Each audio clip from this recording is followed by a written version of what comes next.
from WGSN, which is the world's leading trend forecasting agency, predominantly known for reporting trends in the fashion vertical for the last 18 years. But recently we launched an insight platform, which is basically helping our clients and marketers like yourself not only understand the consumer, but also know how to speak to them and ultimately how to sell to them. So we're kind of drawing that narrative between all the research and information out there in the world and compiling it into a paid subscription service and also bespoke presentations. So today I'm going to cover marketing to millennials and Gen Z. And why is that such two topical demographics at the moment? At least for India anyway. India has the world's largest youth population of 356 million 10 to 24-year-olds. So it's really a market that we can't ignore at the moment. And then just to add to that, by 2020, India will become the world's youngest country with 64% of its population in the working age group. So I think this will really help you at least kind of divide down what are the key priorities between millennials and then Gen Z and where they overlap. And I can speak a little bit more to our methodology as well as a trend forecasting agency, but basically we do real-time reporting all the way up until 5 years in advance. So we're basically a qualitative platform, but we also have a quantitative arm as well, where we have data partners and proprietary platforms that at least filter in some stats that we need. But we have around 500 trend forecasters, or what they call cool hunters, spread around the world. We have a couple in India as well, that are taking cues on everything from arts and culture to fashion, product design, consumption habits, politics, social identifiers, to really create these big seasonal macro trends that help people understand the world. So starting with millennials, we're going to touch on their less is more attitude, the wellness trend, unbranded engagement and nostalgia. And then Gen Z, we'll talk about social speak, how realness resonates, their flexible identities, and how they're the new young iconoclasts. And in the middle there is where it kind of overlaps a little bit, and we'll touch on the super memory and the demand for transparency. And just one thing to note is, as well, when I do a lot of focus group with teens and young millennials, and what I hear a lot when I kind of show them something like this is they hate being anyone's demographic. That's the first thing they tell me is like, we don't want to be anyone's demographic, so they kind of hate that I do this. But at least it simplifies it for the world of us Gen Xers and Boomers who aren't actually in the daily lives of that. So let's kick off with less is more.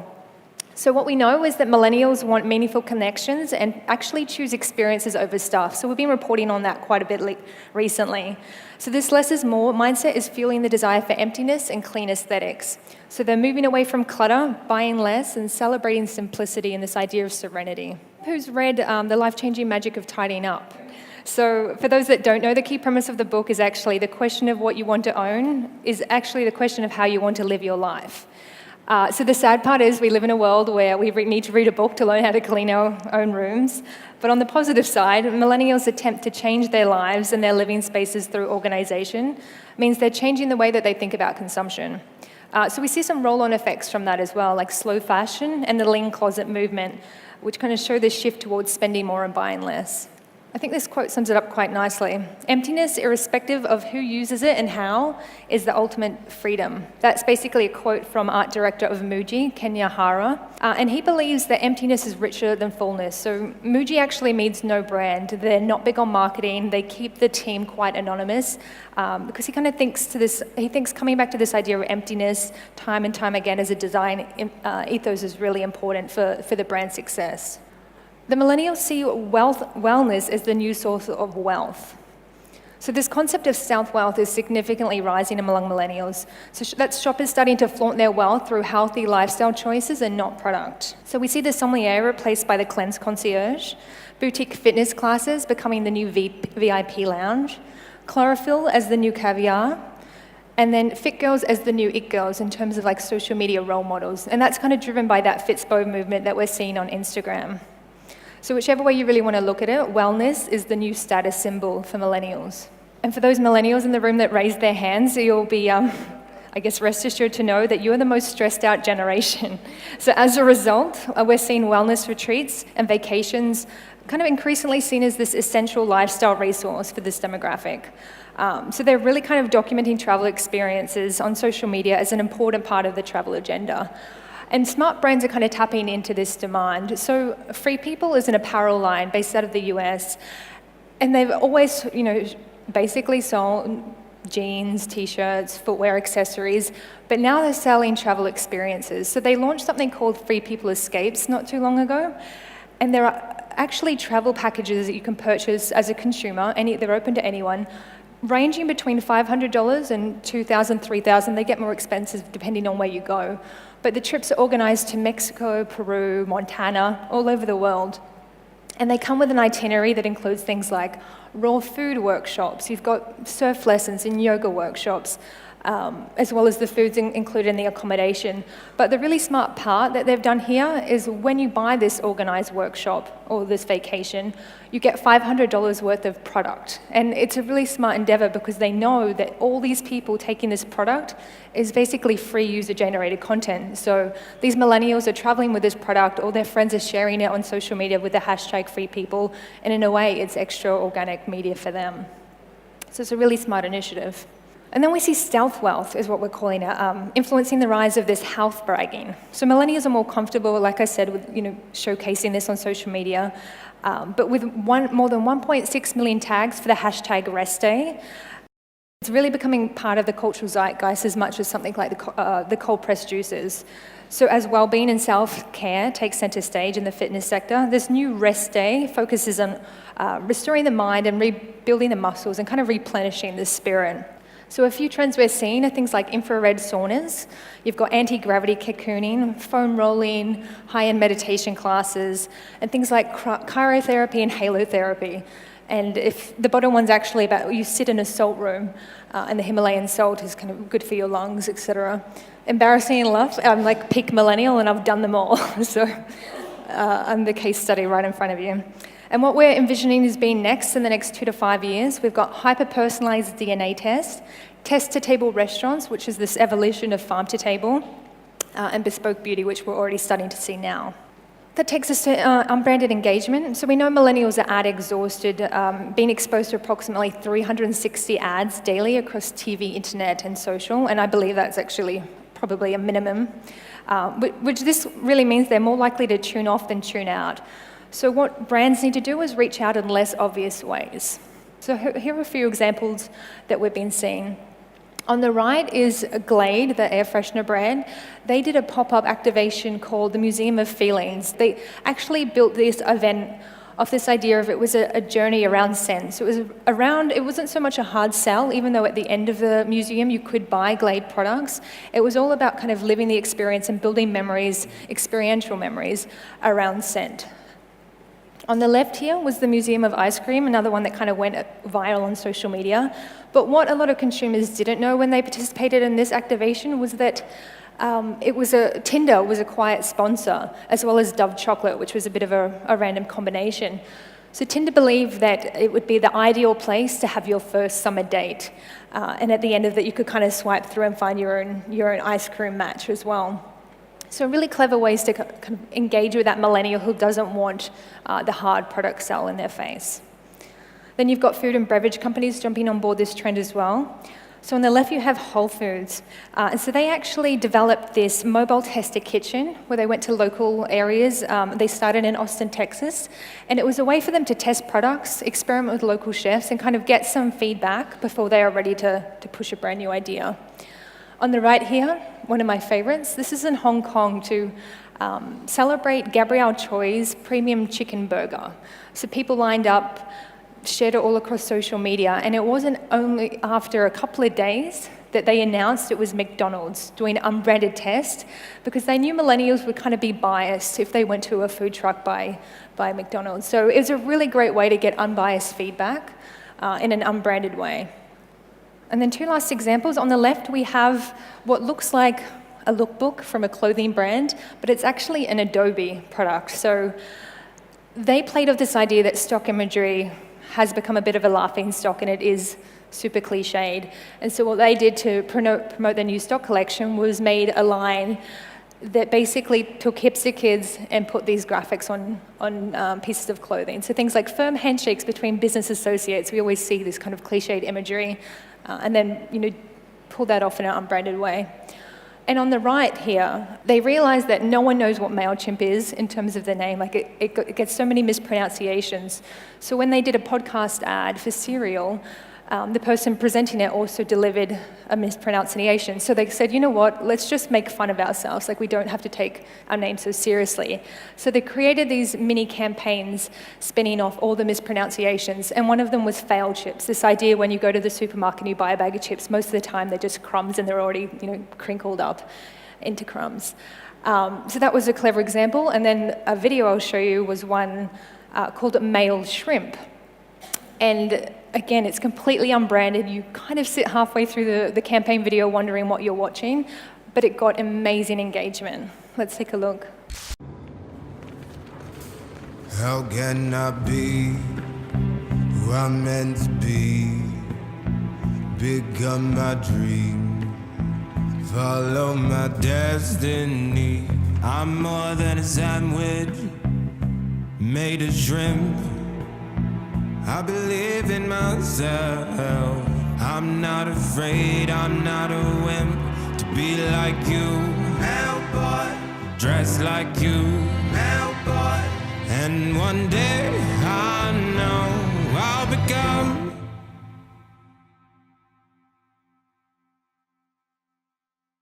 mail shrimp. Mail shrimp, mail shrimp, mail shrimp, mail. Show me that you love me.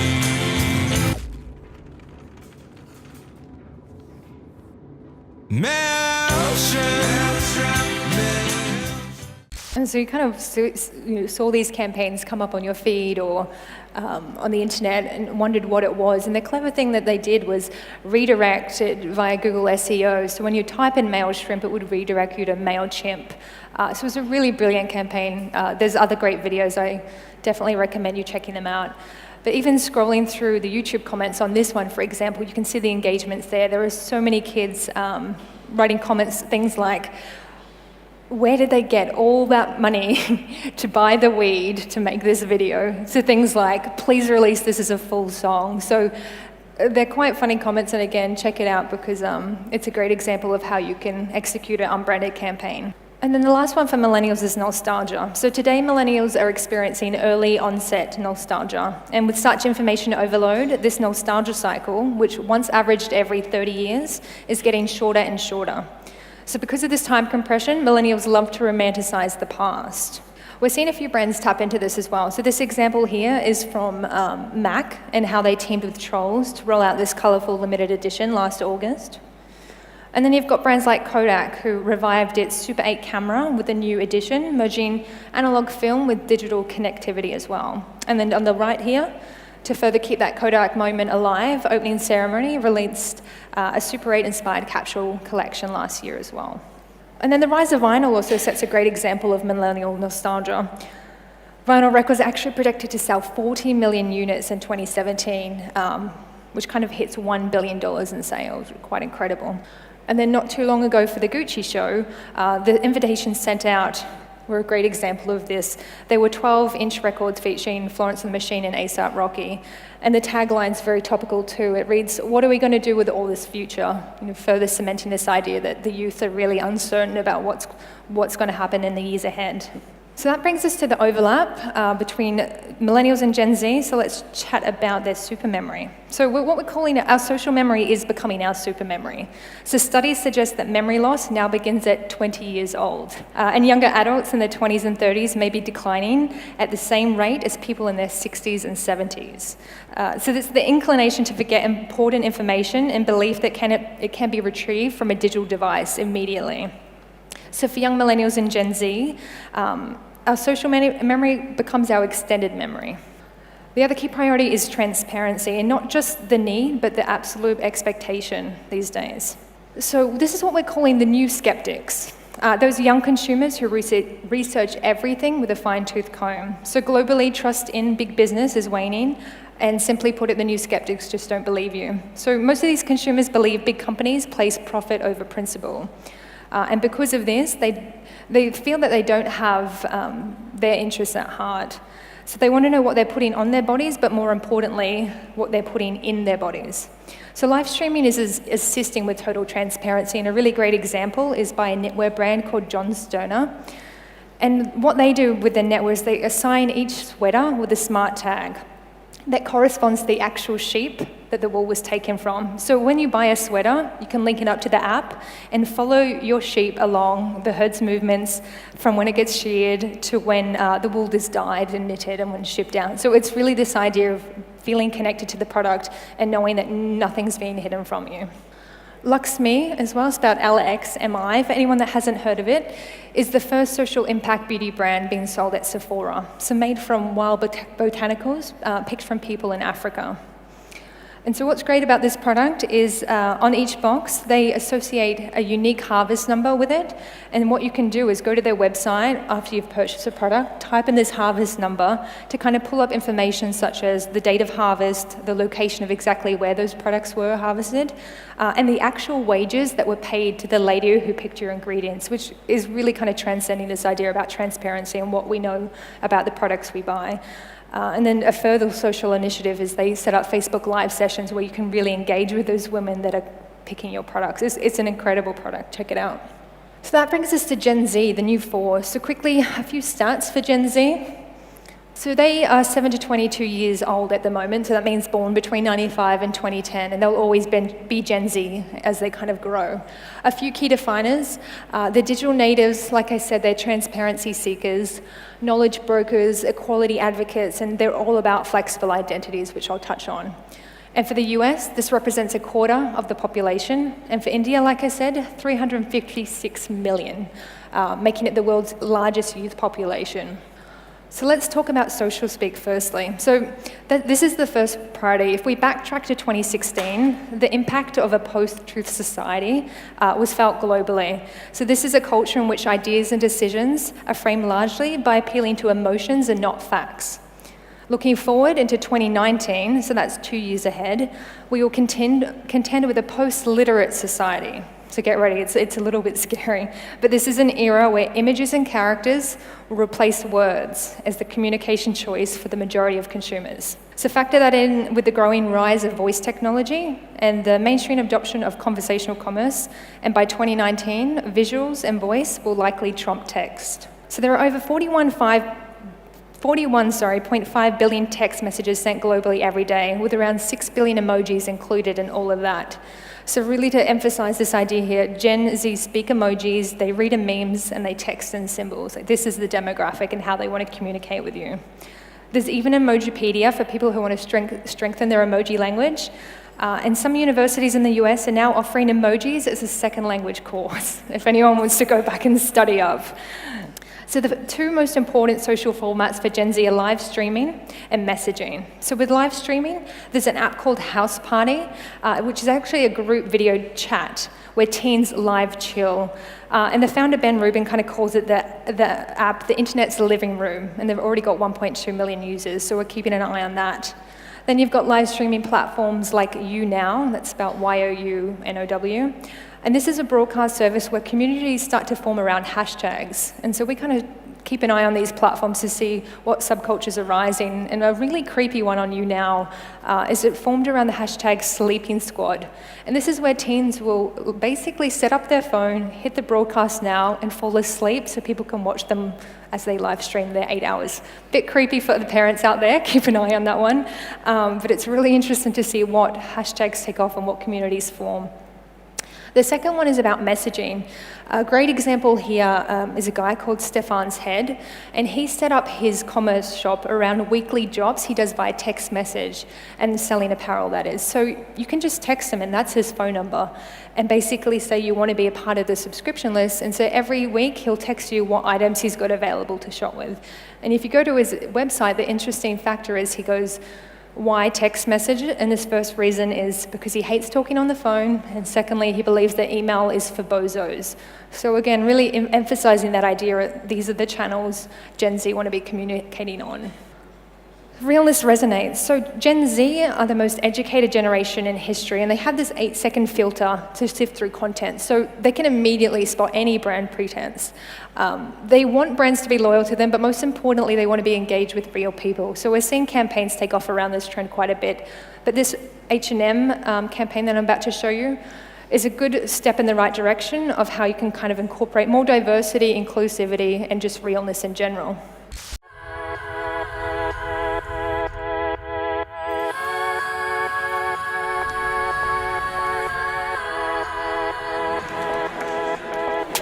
She's all you'd ever want. She's the kind of like the flow and take to dinner. But she always knows her place. She's got style, she's got grace. She's a winner. She's a winner. She's a lady. Oh, she's a lady. Talking about that little lady. And the lady is mine.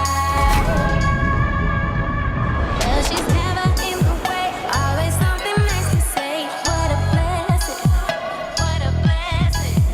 I can leave her on her own, knowing she's okay alone. That's no message. She's a lady. Oh, she's a lady. Talking about that little lady. And the lady is mine.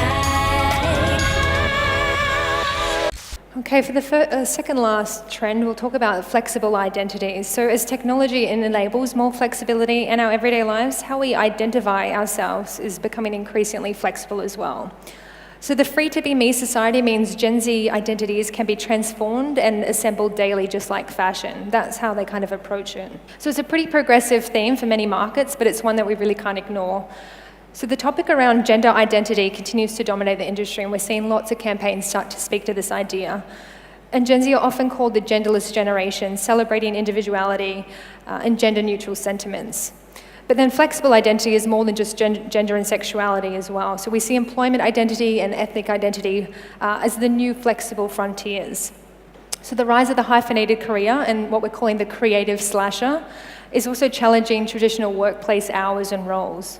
So nowadays it's not unusual to be a writer and an Uber driver or a graphic designer and or a yoga instructor. Actually, it speaks perfectly to my point because my Uber driver yesterday was a filmmaker as well.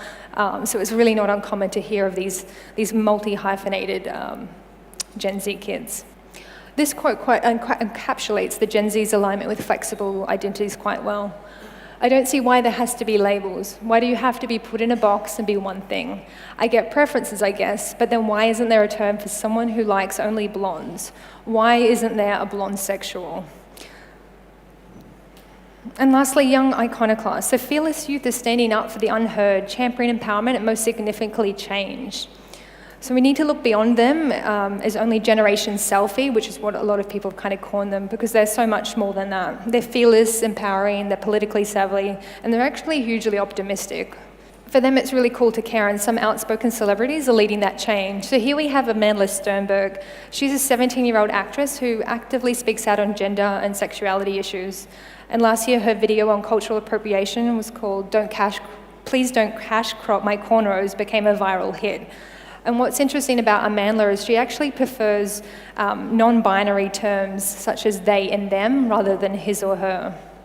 Then we've got Rowan Blanchard, who is a 14-year-old actress, and she became a champion for girls since she wrote an essay about intersexual feminism on Tumblr. So she also spoke at the UN Women's Annual Summit about gender inequality affecting the youth as well. So these are the role models Gen Z are looking up to. They're looking for people that are empowered, that have a voice and are willing to take action.